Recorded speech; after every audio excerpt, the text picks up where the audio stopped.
بسم الله الرحمن الرحيم الحمد لله رب العالمين والصلاة والسلام على سيد الأنبياء والمرسلين اللهم علمنا ما ينفعنا وانفعنا بما تعلمنا وزدنا بفضلك علما وتعليما إنك على كل شيء قدير. So this is not really a chapter of fiqh.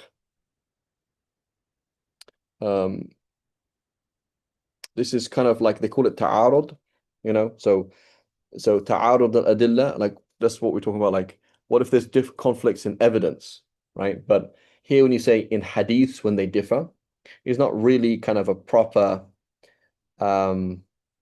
chapter uh, of usul al-fiqh. It does exist in hadith. So in basically in certain hadith books or kind of books to do with like primitive also like Al-Hazimi has something on this, like how do you deal with conflicting hadiths. So in reality it's kind of like but in usul al-fiqh we're talking about ta'arud al-adilla, right? What do we do if there's this proof and that proof, right? What is given precedence. So what you've done then is you're in your kind of set in your settings, you said what is a proof, what is not a proof, and then where's the hierarchy of proofs. Does that make sense? Like if there was more than one proof in my system, which one would be given precedence? Does that make sense? So for Imam Malik, Amal Ahmadina is a proof. Okay. Hadith Sahih has a proof. Correct. Which is given precedence? Amal Ahmadina. Right? So similarly for the Shafi'is, we'd say, ijma' is like over everything, right? But what if, for example, we say qiyas is a proof, correct? Sahih hadith is a proof, okay, which is given precedence. Oh, Sahih hadith over qiyas, right? So this is ta'arud al-adillah, right? That's what we're talking about here. He says, وَمَذْهَبُ مَالِكٍ, and Imam Shafi spoke about this in depth in the Risala, right? So he spoke, and this is where we have this discussion of Am and Khas that comes in. Like, what if there's a conflict between hadith? How do we put the two hadiths together? Well, we can say this is Am, this is Khas, this is Nasikh, Mansukh, etc. So he says, وَمَذْهَبُ مَالِكٍ رحمه الله التخيير في فعل ما اختلفت الأخبار فيه ومثل ما روي عن النبي صلى الله عليه وسلم من قول الإمام آمين وتركه. Right, so he makes the claim that there's a hadith say the Prophet said Ameen aloud, and others said he didn't. So you can choose. You can do either or, right? Khair. Right? And so here there's issues here about whether or not there's actually, whether or not that's actually the case, but that's the general idea, right? وما روي عنه من رفع اليدين في الصلاة عند الركوع والرفع منه وتركه, right? والتسبيح في الركوع أشباه ذلك مما اختلفت الأخبار فيه عن النبي صلى الله عليه وسلم إذا لم تقم الدلالة على قوة أحدهما الآخر, right? So what if they're the same? So theoretically you could have a scenario where you say تساقطا, both proofs are strong and they are equally strong, so تساقطا, right? They both cancel each other out, but that's theoretical. So that's not really ever the case. It's not really ever the case you have تساقطا, right? That's kind of theoretically, right? والحجة في ذلك أن الخبرين إما إذا ثبتا جميعا ليس أحدهما أولى من صاحبه. So in reality it's never like that. There's no two hadiths that are exactly the same صحة, right? ولا طريق إلى إسقاطهما ولا إلى إسقاط أحدهما وقد تساويا وتقاوما, right? وما أمكن الاستعمال فلم يبقى إلا التخيير فيهما, right? It's just theoretical. It's never really the case. والله أعلم. Okay, القول في خبر الواحد والقياس يجتمعان. So in reality تعارض الأدلة, the same thing. He says مذهب مالك رحمه الله أن خبر الواحد إذا اجتمع مع القياس. Now what does he mean by قياس? By قياس, do you just mean any kind of analogy, or do you mean القاعدة الفقهية المضطردة? Okay, so قياس can mean two things. We have قياس, right, versus the nas. And we have the qiyas versus the istihsan. Okay? So here's the nas, and then what you inferred from the nas. Okay, that's called the qiyas. Okay, and then you have the nas versus the qiyas versus istihsan. The al-qaida al-fiqhiyya al-muttafaq alayha al-muttarida versus an exception to that rule. Right? an exception to that rule. Like Bay al-Fuduli, right? Bay al-Fuduli, Muhammad Amin is staying in my house in KL, in Malaysia. He has the keys and he has my car. Somebody comes along and says, "Hey, I'll buy the car from you for 50,000 ringgits, Malaysian ringgits." And he says, "Okay," because he knows it's not worth that. Okay? So then he sells it without my permission. Okay? So the asl, the qiyas, is that you can't sell something you don't have. The istihsan is that Bay al-Fuduli would be okay if I come back and say it's okay. Like the end of the day, as long as free doesn't mind, it's okay. You know? So that's there's qiyas, and then the opposite of is istihsan. So what does he mean by qiyas here? Right? What if so that's a bit problematic, right? What does he really mean here? Right? So he says ولم يمكن استعمالهما جميعا قدم القياس عند بعض أصحابنا. Right? So again, what do you really mean by that? So one of the best examples of that would be the issue of breaking your fast accidentally in Ramadan. So the qiyas, right? Look in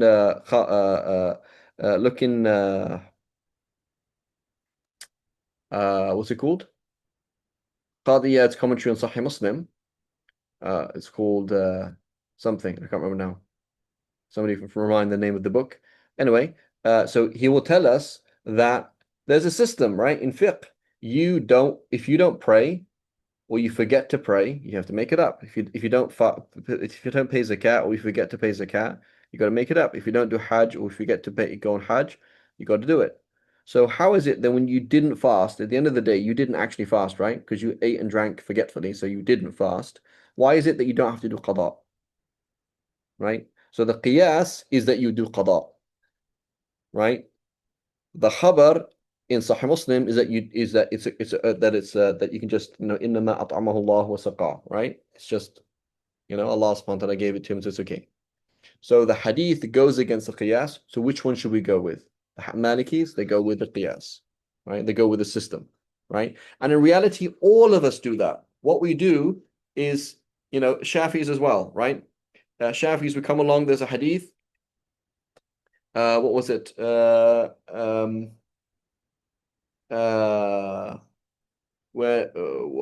فإنه لا يدري أين باتت يده, right? The hadith about washing your hands, right?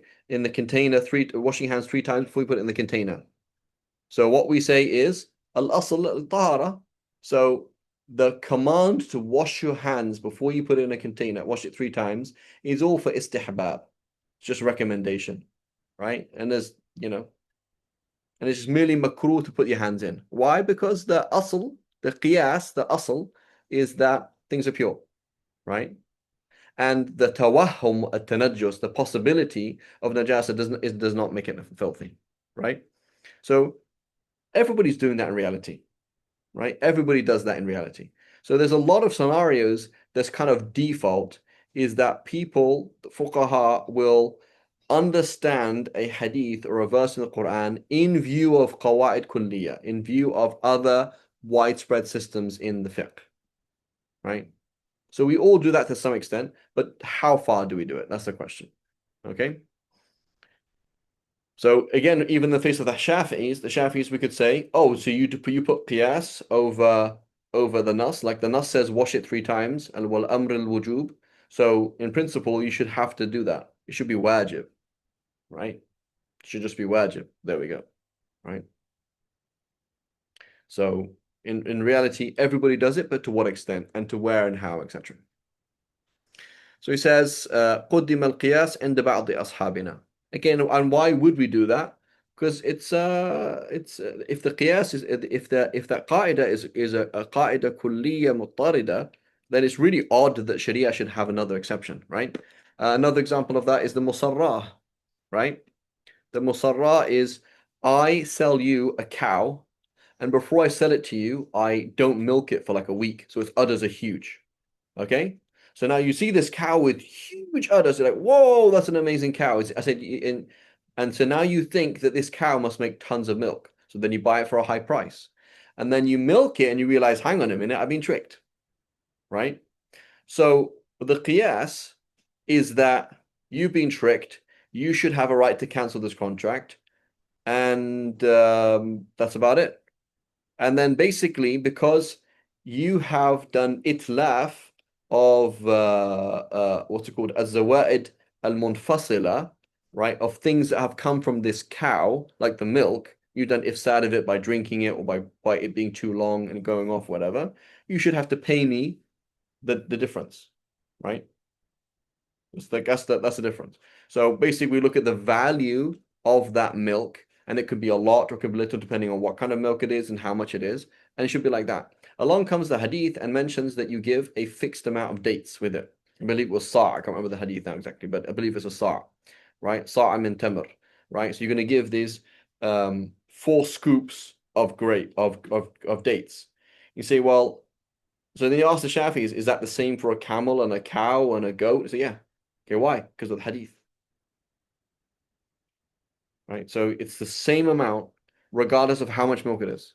Yeah, right. That doesn't really make sense. Like the qaida mutarida is like you took some of my property away, intentionally or unintentionally, you have to pay for its value. Not that you have to give a fixed amount for any and every kind of property that's damaged. That wouldn't really make any sense. The Shafi say, yeah, well, there's a nas, deal with it. Right? There's the nas. Whereas the Hanafis, at least, I think that the Malikis, the Hanafis, they ignore the hadith basically. The Malikis, they say, well, actually, it depends. It can go up or down depending on how much milk it is, right? So the Shafi'is, so here the Shafi'is just go with the nas and don't even do any tasarruf in the nas at all. They just leave the nas as it is. Whereas the Malikis, they kind of like they accept it, but in a kind of in an edited version. They use the qiyas to edit the text a little bit. Does that make sense? So it's not pure taqdeem al qiyas, but it is kind of like tweaking of the nas with it, right? So every scholar in reality does that, and they do it without even noticing, right? They do that without noticing. Similarly, the position of the Hanafis and the Shafi'is about madhi, right? So the Prophet ﷺ told Miqdad um, to about the hukam of madhi is it says وَلْيَنْضَحْ فَرْجَهُ, right? Let him wash his private parts. So does it what mean wash his whole private parts, or does it wash the area of the private parts that have filth on them, right?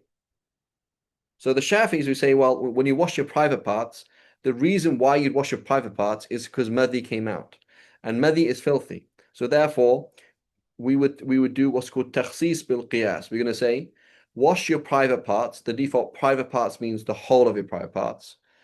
And then you say, well, what if some of the madhi went onto your leg? You say, well, you'd also have to wash that.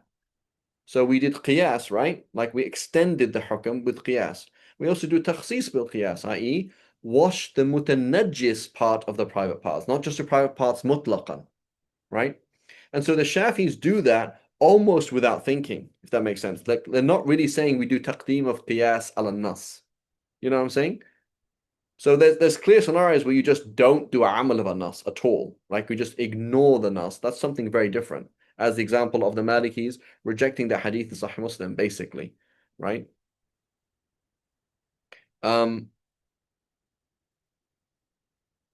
but everybody to some extent is doing taqdeem of the al-qawa'id al-kulliyah al-muttarida, right? Any kind of widespread thing. That's the light in which they are reading the Quran and Sunnah. Does that make sense? Like everybody does that. Like you, even when I speak, right? Like when I speak, you are always processing what I'm saying in the light of a bunch of normal systems in your head. Like this would be normal, this would be normal, this would be normal. Does that make sense to everybody?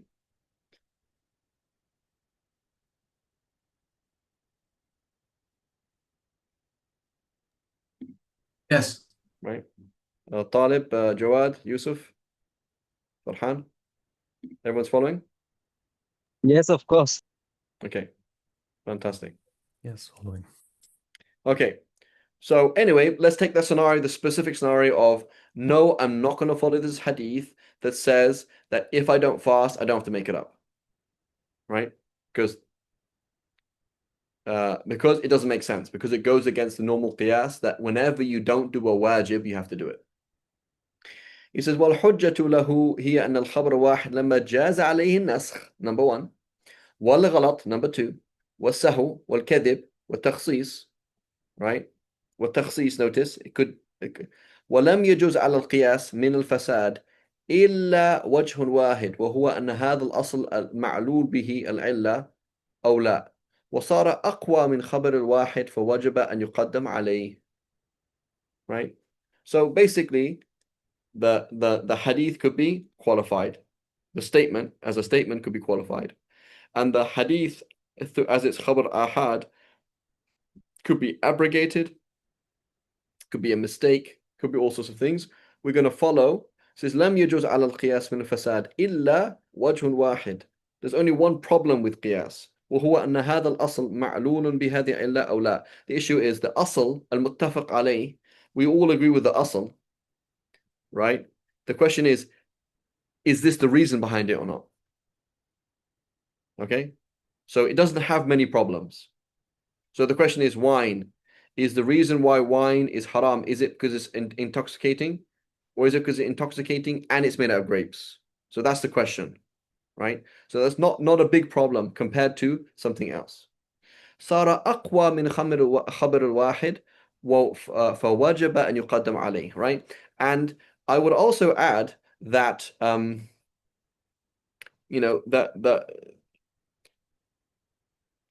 like if you could imagine a world where there's no jarh and ta'dil, okay, where there's either a hadith mutawatira or a hadith that are not mutawatira, right? Like there's no difference. There's mutawatir and then just غير mutawatir. And mutawatir includes mashhur, it includes sahih, hasan, and da'if, right? If that was the way you looked at things, I think you're going to go with a qiyas ala asl mutawatir over khabar ahad, right?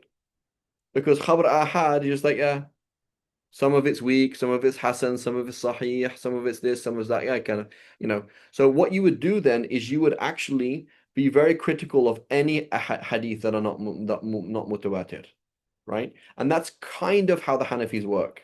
That's kind of how the Hanafis work, right? They basically look at anything that's not mutawatir or mashhur, right?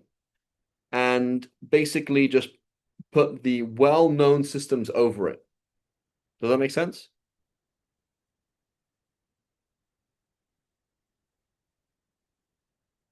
So whatever is a well-known system, go with that. These other ahadith that may or may not be sound, just kind of ignore them, right? Is everybody following me? Similarly, for Imam Malik coming from his Amal Ahmadina, when you say khabar ahad, do you mean Madani or do you mean non-Madani? Right? And if you say Madani, do you mean it agrees with Amal or not? Right? So you can imagine Imam Malik, he says, I have this key thing, which is Amal Ahmadina. So here's a hadith that's narrated from Khurasan, from Basra, from Egypt. And like, who cares on it, with all due respect? Like if it goes against what we do here and it doesn't make sense, I don't really care. Right? As opposed to, I can give an example, as opposed to Imam Malik, so the hadith, Naha Rasulullah sallam an bay al-urban or al-arbun. Okay? So here's a hadith that is not really Madani. So it's a hadith that Imam Malik says a reliable source, and I believe it's Layth ibn Sa'ad, it's possible it's Layth ibn Sa'ad, he or Ibn Lahi'a, Wallahu alam, Ibn Lahi'a, he narrates to me from Amr ibn Shu'ayb an abihi and jaddihi, right? So this is a classic kind of borderline Hasan hadith that is that's actually Egyptian. It comes to Egypt. So Amr ibn Shu'ayb, Abdullah ibn Amr ibn As is in Egypt, and his grandchildren narrate from him. And it's a bit of a problem exactly how it all works out. And you can research that. Look at Amr ibn Shu'ayb an abihi and jaddihi. Look at it in Muqidha and other places, right? And in the Jarh, Tahdhib, you see the discussion there. So it's a chain. it's not really Madani. B, it agrees with Qiyas because it says, Naha Rasulullah an bay al-arbun, the Prophet or Urban, the Prophet forbade unrefundable collateral. Unrefundable collateral, so unrefundable deposits, my apologies, is in keeping with the general concept of Naha Rasulullah an bay al-gharar. Right? An unrefundable deposit is a form of gharar in that we don't know what's going to happen.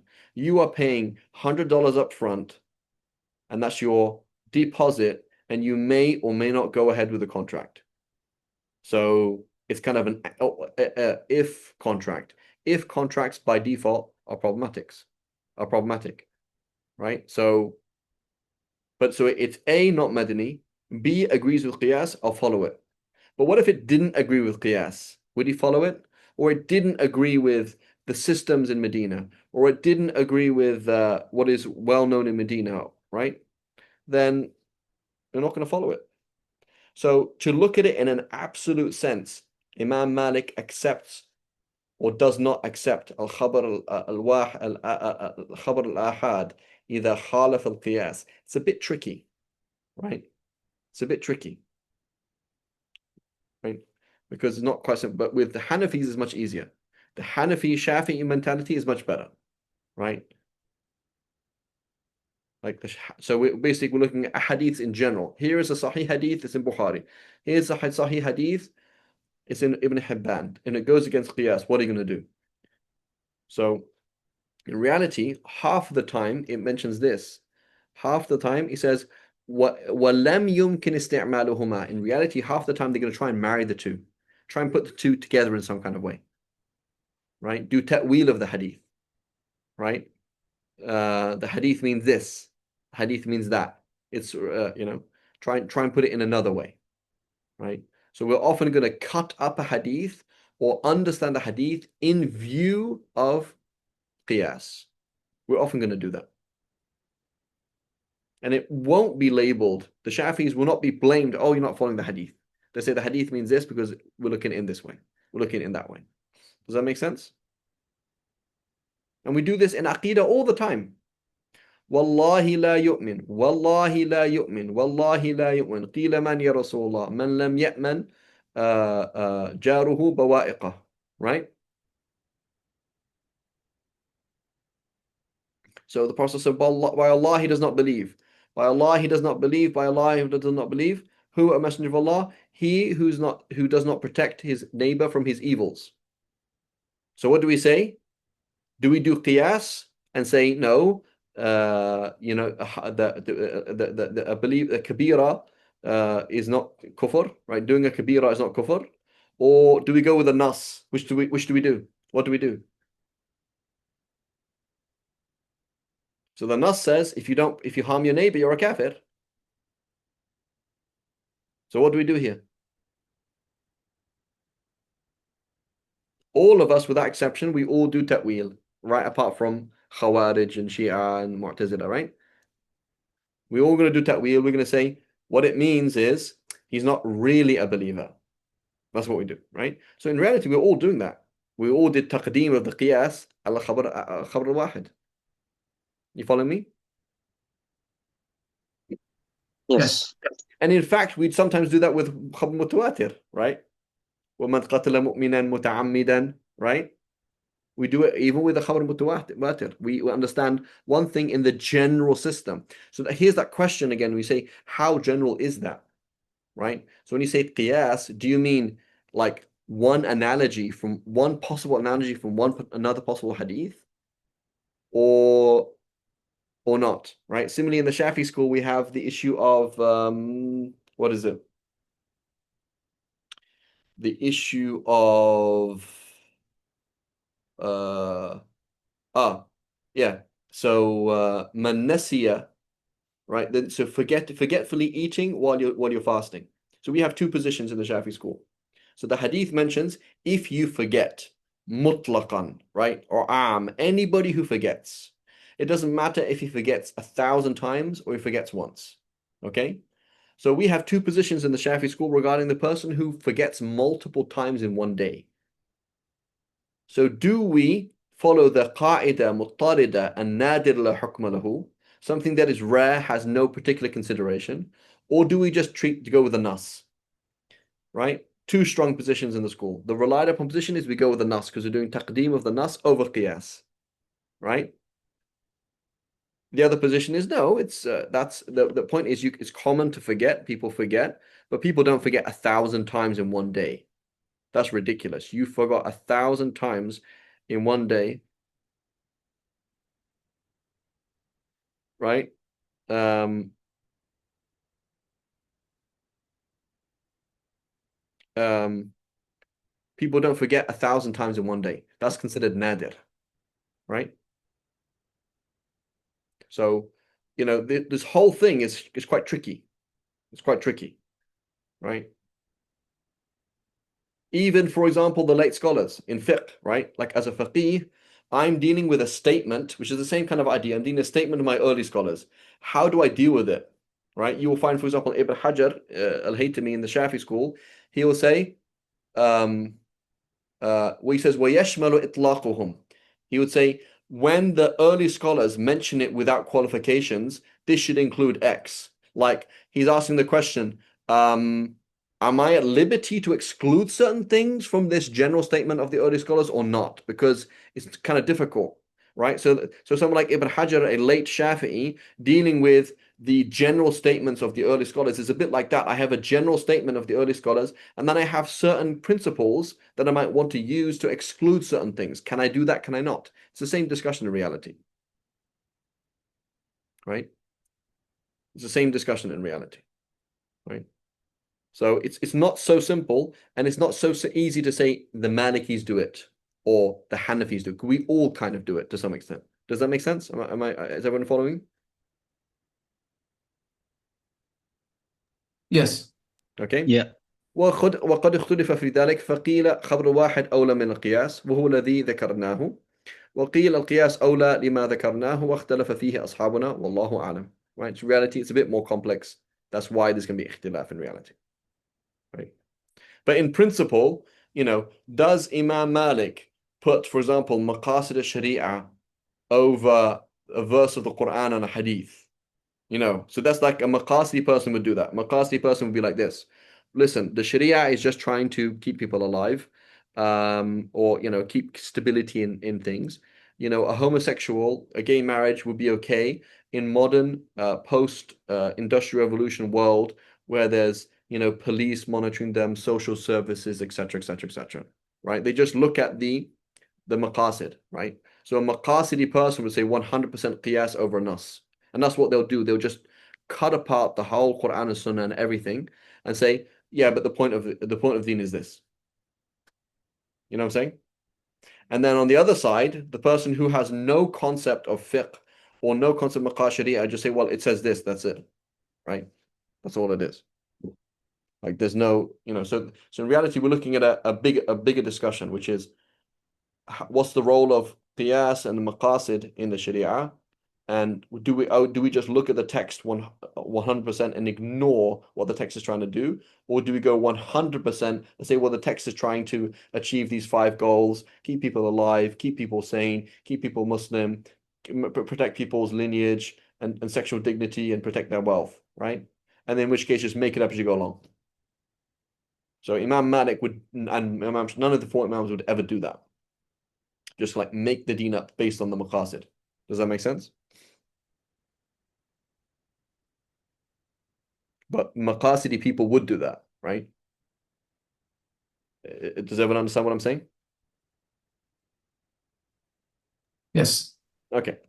So it says next chapter it says Babul qawl fi anna al-haqqa wahid min aqawil al-mujtahid imams, right? So when he says aqawil, right? We have qawl, aqwal, aqawil, right? So aqawil is sigat muntaha al-jumu'. Because you say qawlun, aqwalun, aqawil, khalas, stops now. Right? Aqawil is the plural of aqwal, right? So it's like the opinions is yes aqawil.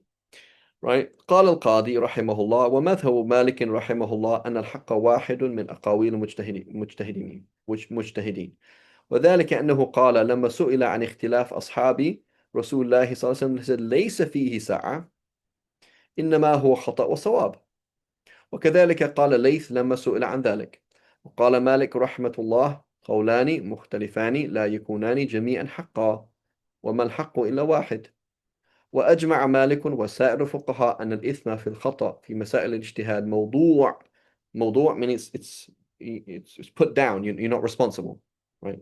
مغتفر, it's overlooked.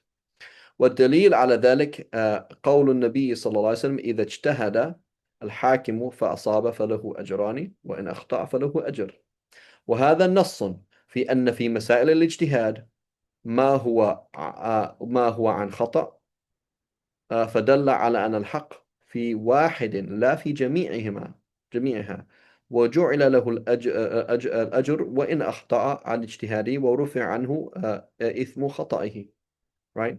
So this hadith, right, tells us that there's one right answer. And our job is to try and find that one answer. And there aren't more than one answer. There's not more than one answer, right? There's not more than one answer. So practically speaking, there is more than one answer because practically speaking, we don't know who is right or wrong. But the obligation of the mujtahid is to follow his ma tarajjaha indahu, right? He has to follow what is more likely, right? And so the Prophet ﷺ said, if they strive to find the answer and he gets it right, i.e. there is a right answer and a wrong answer, then he gets 2 rewards. And if he gets it wrong, i.e. there is a wrong answer, right? Then what? Then he still gets a reward. So that means you're not sinful, but there is one right answer, right? And so in principle, then everybody you have to do ijtihad, right? You have to do it. That's the default, is you have to do ijtihad. The issue is it's too difficult to do ijtihad, and it takes too much time. So therefore, you can just follow anybody who is a good mujtahid, but you can't just, but there is actually a right answer, wrong answer. وهذا نص في أن في مسائل الاجتهاد ما هو عن خطأ فدل على أن حق في واحد لا في جميعها وجعله الأجر وإن أخطأ على اجتهاد ورفع عنه إثم خطئه. رفع عنه يعني he's not sinful for that. وهو أيضا إجماع الصحابة لأنهم اختلفوا في مسائل الاجتهاد ورد بعضهم على بعض. So the fact that they rejected they had debates and they did rebuttals, meaning that they believe in one opinion, right? ودعا بعضهم إلى المباهلة وأنكر بعضهم على بعض بأغلظ نكير, right? They were very hard about it in reality. وسوغ بعضهم لبعض الرد على أصحابه ولم يقل بعضهم بعض الحق معي ومعك, right? So في حق المقلد, yes, there's more than one answer. You want to follow this, follow that, okay? But في حق المجتهد, no, there's one answer. فلو كان كل واحد منهم مصيبا, right? And the same thing Imam Malik was asked, why don't we get everybody to follow Amal of Ahl Medina? Why don't we get everybody to follow the Muwatta? He says, no, you can't do that because I might be wrong. So this is what I'm going to do, right? But I might be wrong. So it's important, and yeah. And so it's very important for the Talib Ilm to be aware of that. I am seeking the truth, but just be aware that you're not even close to finding the truth yet. Right? Like you have multiple layers over your eyes as a Talib, right? And that's you and me, right? Multiple layers that you have to go through and multiple realizations about key concepts, right? So that's why one of the reasons why it's so important to study madhab, because if you didn't do anything, you said, I'm not going to do anything until I've studied everything, you wouldn't go anywhere, right? Like the issue of I'm going to enter a masjid, should I do tahiyatul masjid or not, even though it's after Asr? Yes or no? Yes or no? It's quite a complex discussion in reality. And it'll take you a long time to do tarjih. And so you say, Alhamdulillah, I'm Hanbali. Alhamdulillah, I'm Hanafi. Alhamdulillah, I'm Maliki. We don't do it. You enter the masjid, just sit down. Alhamdulillah, I'm Shafi'i. We do it. Alhamdulillah. Done. Move on. Q&A, right? I do Q&A. It's extremely difficult questions come in sometimes. I'm like, I can't answer that. Sometimes there's a nas, sometimes there isn't. It's very difficult. So it will take me like 50 years to answer that question. So it's really nice, it's really convenient when somebody come along and gives you an answer, right? So there's a huge maslaha in having not just madahib, having refined madahib. Like this is the relied upon position. It's kind of annoying when they say that, sometimes like as a Shafi, like if there's two strong positions in the school, like why are you telling me which one is right? Like if they're both strong, who cares? I can just do either. But in reality, if I can do either and you can do either, which one are we going to do? Right? And people actually need answers, right? And so it's very nice to have a refined madhab. It's a huge, like we're living in a time, right, over the last 500 years, right, particularly for the Hanbalis took a little bit longer than everybody else, that you have things that are very refined. It's very nice, very full of clarity, like very, very clear picture. It's actually hard to deal with lack of clarity, right? So we're living in a time where it's nice and it's a huge benefit. But that doesn't mean you're right, though, right? So the opposite of that is then, so one thing is that I'm very happy that I have an answer I can go back to, but that doesn't necessarily mean you're actually right, you know. Allahu A'lam.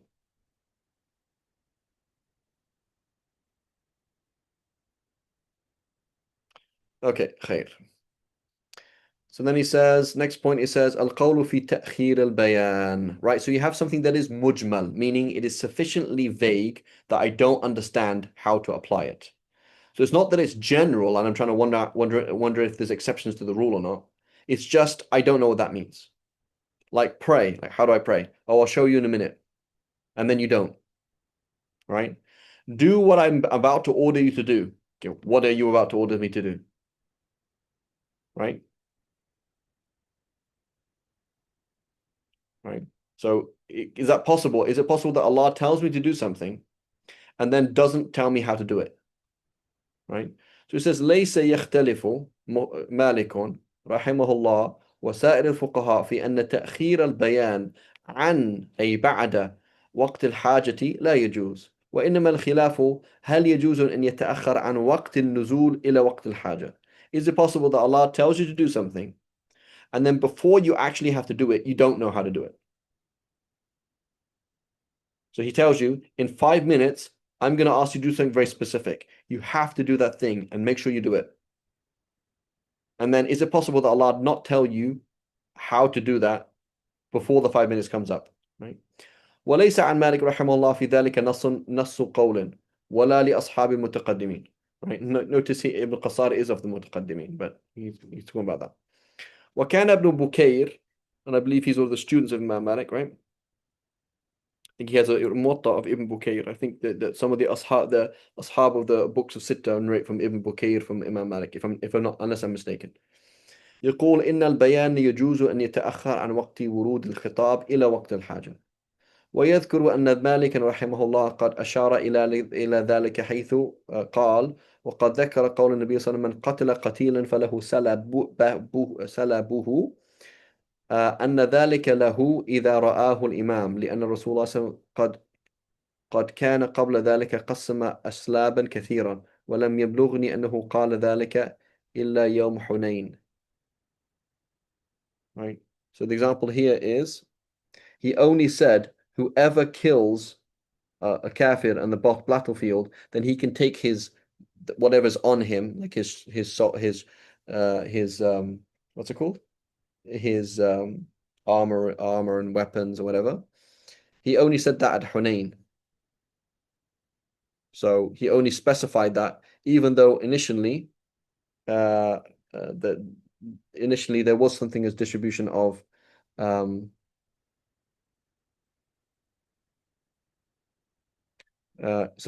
so basically the Prophet had acted accordingly and explained it later on. Right. So he says here قد أشار ذلك, so he said what? أن البيان يجوز أن يتأخر عن وقت ورود الخطاب إلى وقت الحاجة. Yeah, you can actually do that. والله أعلم. Right.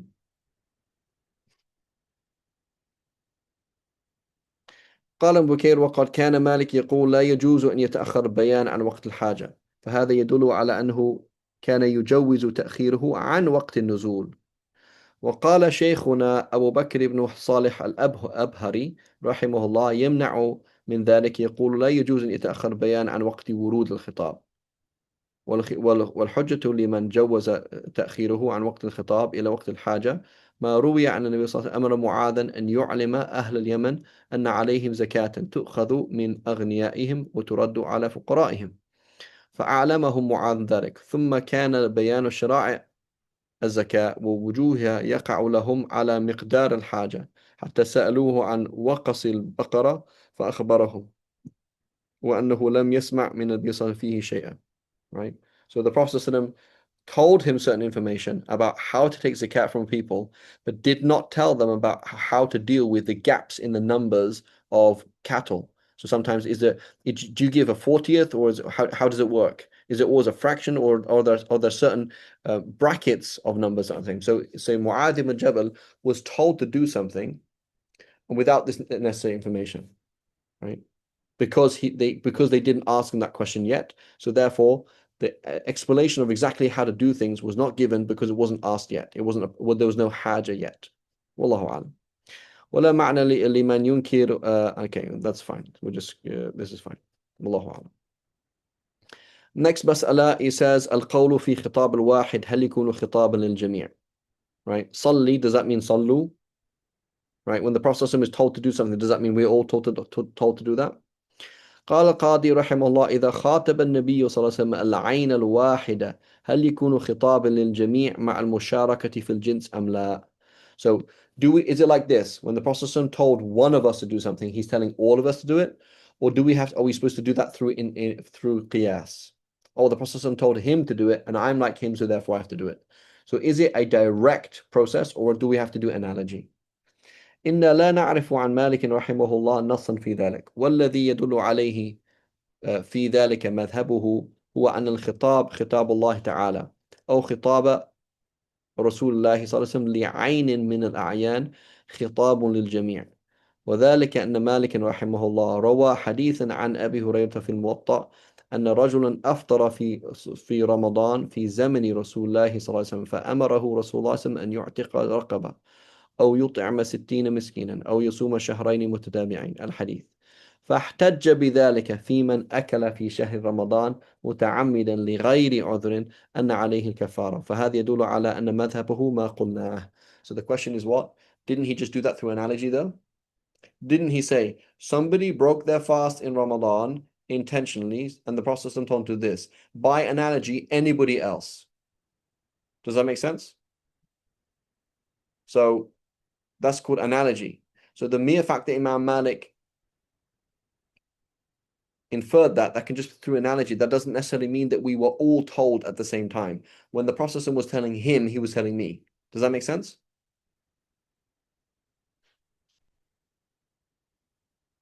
Just give me 1 second, please. Yes.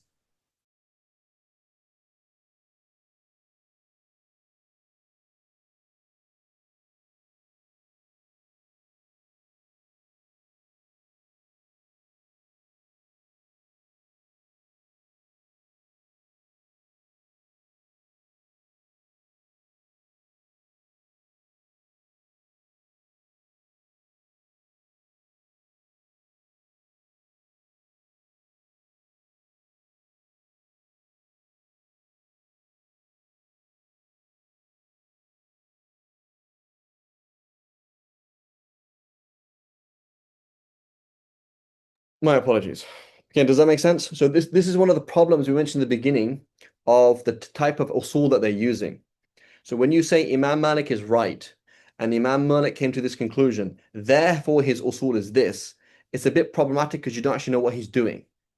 So did he say when the Prophet ﷺ told him, he was telling us, or is it just analogy? These are two different types of istidlal. Is everybody following me? Yes. Right. Similarly, here I mentioned the same scenario of somebody who has istihada, the same kind of thing. فأوجب مالك رحمه الله أن يكون حكمه في النساء كلهن مثل الحكم فيها، فعول على الحكم في الحيض على هذا الحديث. Right. والحجة لذلك قول النبي صلى الله عليه وسلم خطابي للواحد خطابي للجميع. Right. This hadith is not a hadith. والله. It says لم أجده بهذا اللفظ من كتب الحديث التي استطاع الوقوف عليه، ووجدته بشرح مختصر روضة لنجد الطوفي. والمشهور عند علماء أصول حكمي على الواحد كحكمي على المجتمع، قال ابن كثير تحفة الطلاب. لم أرى لهذا قط سندا، وسألت عنه شيخنا المزي وشيخنا أبا الذهبي مرارا فلم يعرفاه بالكلية. right. It's not a حديث أصلا. وقال العراقي في تخريج المنهاج، it is منهاج of أي بيضاوي، ليس له أصل. It's not a hadith at all. Right. And then mention this book here. انظر الأسرار المرفوعة في أخبار الموضوع للقاري ملا علي قاري. Right. It's not a hadith. Right. So you find these things, right? والله أعلم. خير. القول في العموم يخص بعضه. مذهب مالك رحمه الله في العموم إذا خص بعضه هل يكون ما بقي على عمومه أو يتوقف عنه. Right? So along comes a statement and it says everybody has to do this, and then something qualifies it. Does that mean, is that naskh, meaning the previous universal statement is now defunct and doesn't work? Or does it mean, no, it still works, and it just means everybody apart from those people who have been excluded, right? So he says, أو يتوقف حتى يقوم دليل جديد يدل على خصوص أو عموم. ليس يختلف أصحابنا في أن ما بقي بعد قيام الدليل على خصوصه أنه على العموم. Right? It's still fine. Right? ودليل على ذلك أن الله عز وجل خاطبنا بلغة العرب ووجدناهم يقولون إذا أمروا من تلزمه طاعتهم بامتثال أوامرهم أعطي بني تميم كذا وكذا، أنه التزم المأمور أن يعطيهم ما أمر به، فإذا قاله بعد ذلك لا تعطي شيوخ بني تميم شيئا، لا يكون في ذلك منع لإعطاء من بقي من الشبان، لأنه عطية الكل ثابتة بالأمر، فخروج البعض من الجملة لا يدل على إبطال الكل، وذلك معقول عندهم ومشهور في لسانهم، فوجب ألا يخرج عن ذلك وبالله التوفيق. Right, and so just put a little discussion here. Just put a little note. Say انظر انظر الأصول عند الحنفية الزيادة على الكتاب نسخ. So this is part of a discussion that pertains to the Hanafis as well. Just we're not going to go into it now, but just put a little note there. Okay, Hanafis they talk about this. Okay, باب القول في القياس على المخصوص. مذهب مالك رحمه الله هل يجوز أن يقاس على المخصوص أم لا؟ أن المخصوص إذا عرفت علته جاز القياس عليه، وإلى هذا ذهب القاضي إسماعيل ابن إسحاق رحمه الله. Right? So that's an example where there's no general statement. Right? This thing happened to so and so, and the Prophet said this. So can we do qiyas على المخصوص, or does it have to be something else? The answer is of course. Right? والحجة لذلك هو أن حكم للعلة، فإذا وجدت علق عليها الحكم، وذلك مثل قول الله عز وجل الزانية والزاني فاجلدوا كل واحد منهما 100 جلدة، فكان ذلك عاما في كل زانية وزان سواء كان عبدا أو حرا أو right. ثم ألحق العبيد بالإيماء في الاقتصار على نصف الحد etc etc. Okay. فكان ذلك عاما في كل زانية. ثم خص من ذلك الإيماء بقوله عز وجل فعليهن نصف ما على المحصنات من العذاب. So then we did تخصيص of that and we made it limited to all fornicators, to all free fornicators. ثم ألحق, so the إلا is الرق being so here Allah subhanahu wa ta'ala mentions that it doesn't apply to إماء. What is the إلا in إماء? The إلا in إماء is a رق. So therefore ثم ألحق العبيد بالإماء في الاقتصار على نصف حد الحر من طريق القياس، وكانت العلة الجامعة بين الإماء والعبيد وجود النزاع مع الرق، فثبت بذلك جواز القياس على المخصوص وبالله التوفيق. Go ahead, Muhammad. Is this just a technical distinction, or does it have actual This thing here? repercussions? This one here? Yeah, whether it was before عام and then the تخصيص is like ناسخ. Yeah, so or is it's it just مبين? say it again, Muhammad. If we have a later text, do we say that does تخصيص? Do we say, oh, it's خاص from the beginning? It was عام then became خاص. Is there a difference Yeah, it uh, is different. on So أحكام? with nasakh, it was one thing and then it became something else. Whereas with takhsis, it's not about a matter of when there's no actual change. It's just an issue of it's like a kashf. Like we didn't understand that before. Yeah, but is it just for historicity, or does it have repercussions on the أحكام? Uh, eh,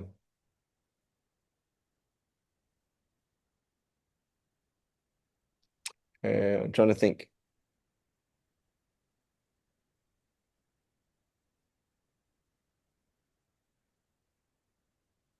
I don't know off the top of my head right now.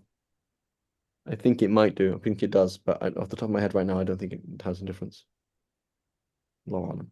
Yeah. So the issue is basically here though is that we have a general statement and then we've excluded something from it. So that thing that's excluded, right? So if you think about it, it's logical to say it's logical. So what we've done now is what we've done with the slaves is the nas still includes the slaves. So the am included slaves, male and female. And then we excluded female slaves. So how did the question is you can ask, if you excluded female slaves, how did you also exclude male slaves at the same time?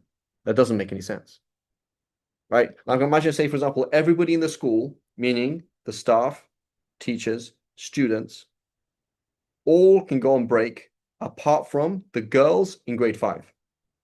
Like that doesn't include the boys in grade 5. You know what I'm saying? So that's Yes. the question is like, how on earth did you do that then? So he said, well, we looked at it and we said that the illah was a riq. That's the issue. So yeah, it wasn't excluded, but we can do qiyas and we can find out if that is actually the illah. So the question is not the process. The question is the illah. So if you come along and say the illah of the illah that applied to this ruling was al-unutha wal-riq, then of course there's no qiyas. But the concept is fine. The concept of now excluding more that was not excluded through qiyas is fine. That's the issue. Does that make sense? Yes. So somebody who could object to this, they can't object from the point of view of what we did. They'd have to object. They say, yeah, but the problem is this, that there's a difference between a male and a female, right? And you say, well, a female, right? And then we say, what's the difference? Well, a female might be, she might be like it, she might be, maybe somebody might rape her male or protect us. You say, well, okay, then that's not zina, then is it? You say, okay, good point. So we say, what's the difference between a male slave committing zina and a female slave committing zina? Is there actually any difference? Say, not really, no. You're right. There's no difference in terms of the difference. So the illah, so whether it's so there's no difference between a male and a female. So therefore it's the same. Yeah, you're right. So the question is that proper qiyas? So if that's proper qiyas, that the illah here was so I basically فعليهن نصف ما على المحصنات من عذاب لأجل كونهن أرقاء فقط. In which case, we're gonna say, well, that applies to male slaves as well, because they're also riqa, or they also have riq. They're also slaves. Does that make sense? Yes. Right. So now, same thing I say, everybody in the school, staff, teachers, students, can all go on break apart from grade 5 girls. I now apart from the grade 5 girls, okay? So you come along and say, well, why can't Tim so that means Tim in grade 5 he can go. So no, Tim can't go either. Say why? Because I only said for grade 5 girls because I just they used to only be girls in grade 5, but now there's obviously a boy as well. So the issue is that when I said grade 5 girls, I didn't really mean girls. I just meant people in grade 5. And because they were only girls in grade 5. That's why I said it. But then I didn't realize it was actually Tim as well. Yeah. So basically anybody in grade 5. That's what I mean. Can you see that? So we're trying to discover what do you mean? Are you trying to say people in grade 5, or are you trying to say specifically females in grade 5? Right? What is the illah? So that's what we're trying to do. We're trying to uncover Allah's message. What is Allah really telling me? Right? Does that make sense? Yes. Right. Barakallah. So this is again the whole, if you go back now to the whole logic of qiyas, so someone like the Jews, right? And the Jews and people like the Zahiris, they're like, what do you mean uncover Allah's speech? Right? What do you mean uncover? Like Allah's speech is perfect. What do you mean? Like there's nothing to uncover. It's just what it is. You know? Like that's it. So Dawood would be like, what are you guys doing? Like Allah specifically said, the exception is female slaves. Why did you have the audacity and the rudeness and the jur'ah to come along and start like cutting things out of Allah's speech and changing, say, well, Allah really meant this and he really meant that, you know? You know, when the Prophet said, you know, wash it 7 times, 1 time with earth, he meant detergent. Like, well, had he meant in detergent, he would have said so. He didn't, right? So now it's a whole other discussion, right? And so, you know, obviously there are major problems with qiyas, but the point is here, as long as qiyas is real, it's fine, right? It's not a problem, right? This kind of thing is not a problem. Okay. Again, I give another example. Awla mastamun nisa, right? So awla mastamun nisa. So it says, what is nisa? Nisa means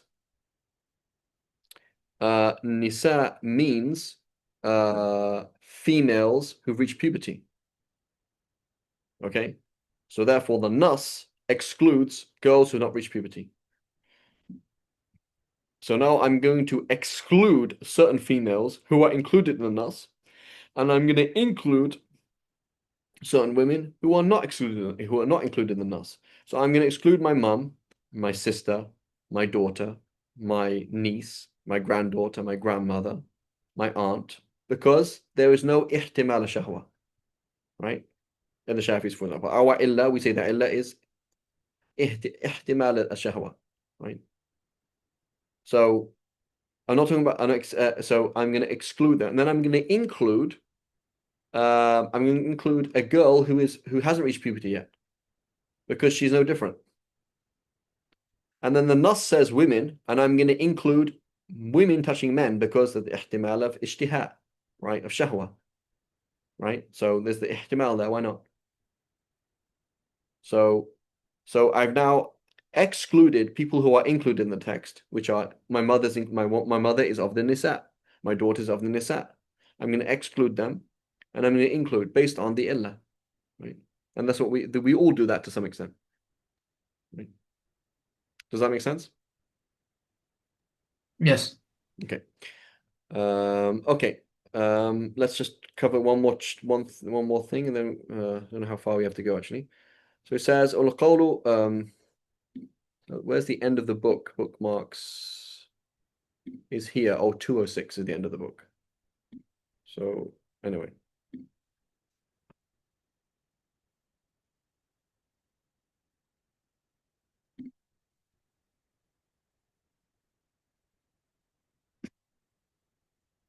Let's see where we got to anyway.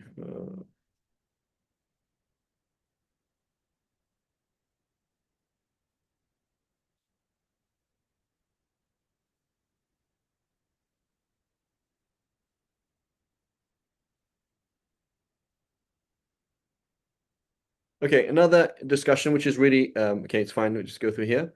So this is to do with, so takhsis and istithna are related, right? So when you do istithna, you're doing takhsis. When you say ja al-qawmu illa zaydan, that's called takhsis muttasil, right? It's qualified, and it's muttasil, meaning it's part of the same text, not part of another text. Okay, so what happens? So we're talking about takhsis and talking about istithna. They're similar discussions. So the question is, you put an istithna or a takhsis after a sentence. What is actually being excluded? Like how far? What is that a qaid for? How far does it go back?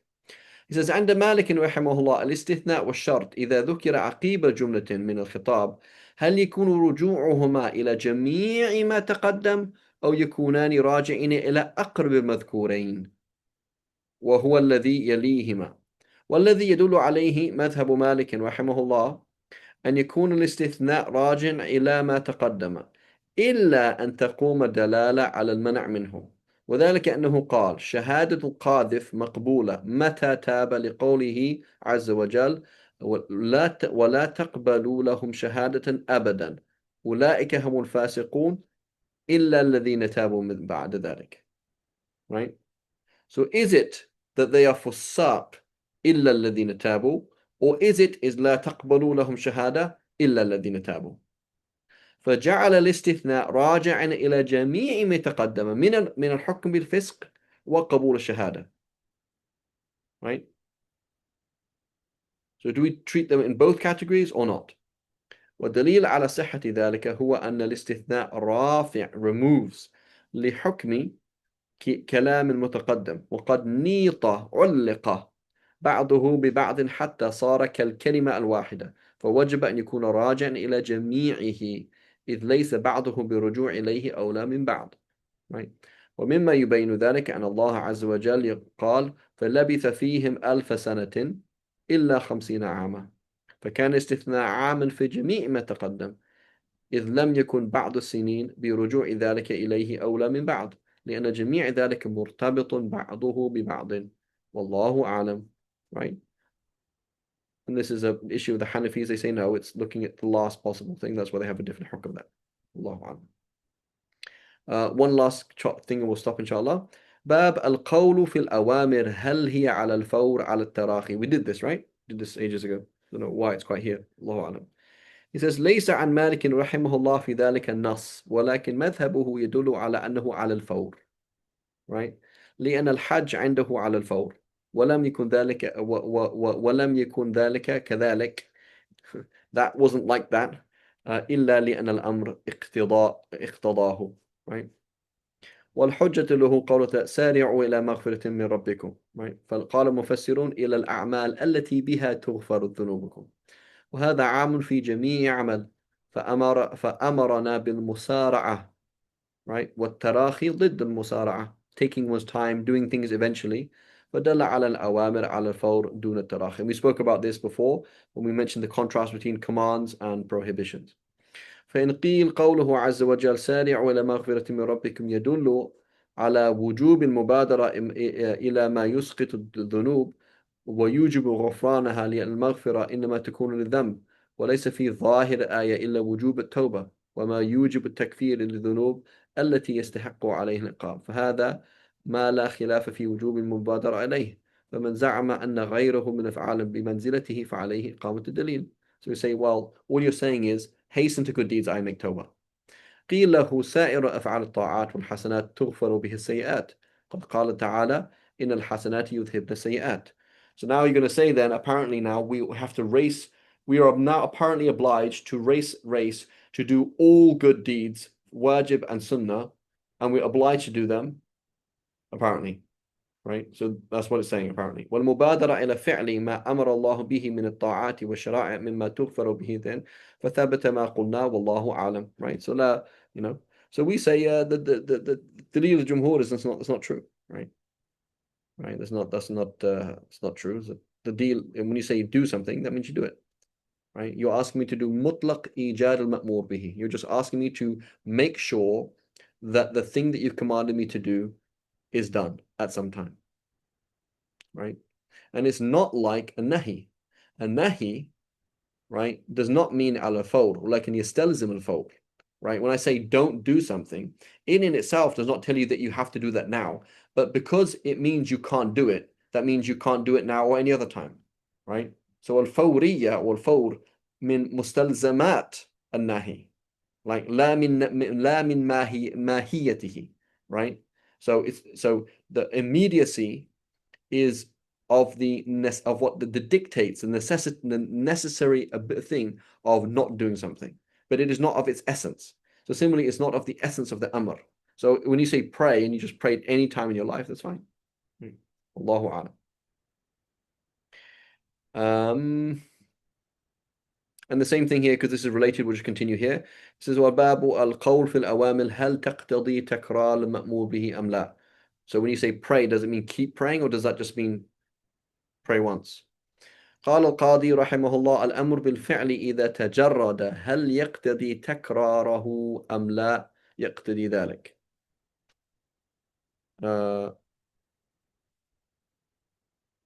ليس عن مالك رحمه الله فيه نص ولكن مذهبه عندي يدل على تكراره إلا أن يقوم دليل.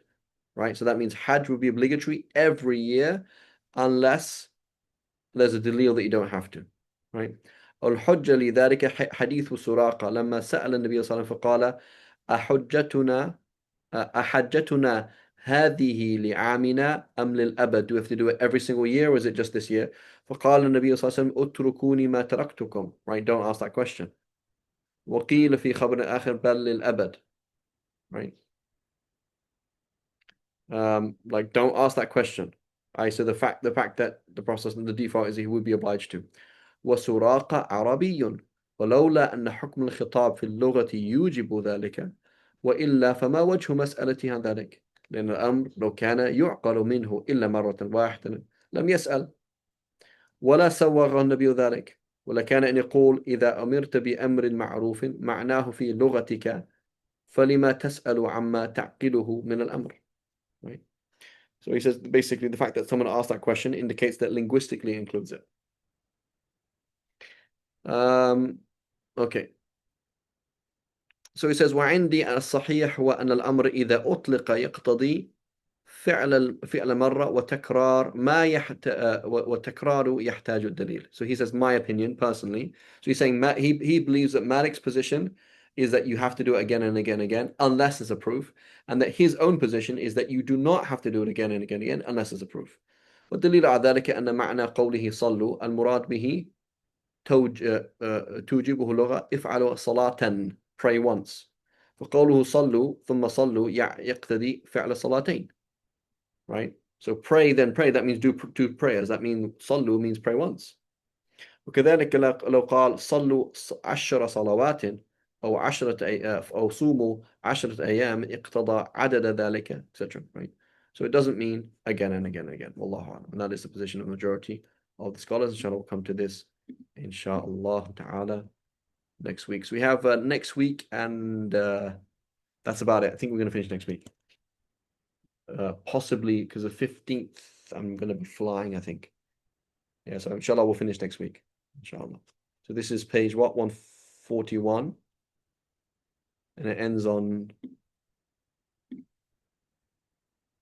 206. A lot of these masail are kind of like not so key, and I'm just going to skip over them very quickly, inshallah. Or we've covered the main discussions anyway. So I'll skip when he's kind of going through back and forward. As long as you cover the main masail, that's the main thing. And inshallah ta'ala, perhaps in January, we'll see. In January, we'll see if we do something else, inshallah. So either maybe the Luma', maybe Mukhtasar al-Qarafi, to appease that Malikis, right? And I know within every single sincere Muslim, there is a Maliki inside you. I know. I'm just trying to call to you, that's all. Right? Luma' 0% Maliki. Alhamdulillah. So 0% Maliki, and what was it? Yeah, inshallah. And those who are in the Izzi class, 100% Shafi'i. Alhamdulillah. So inshallah, when you get married, Elias, we're going to buy you some gloves, inshallah.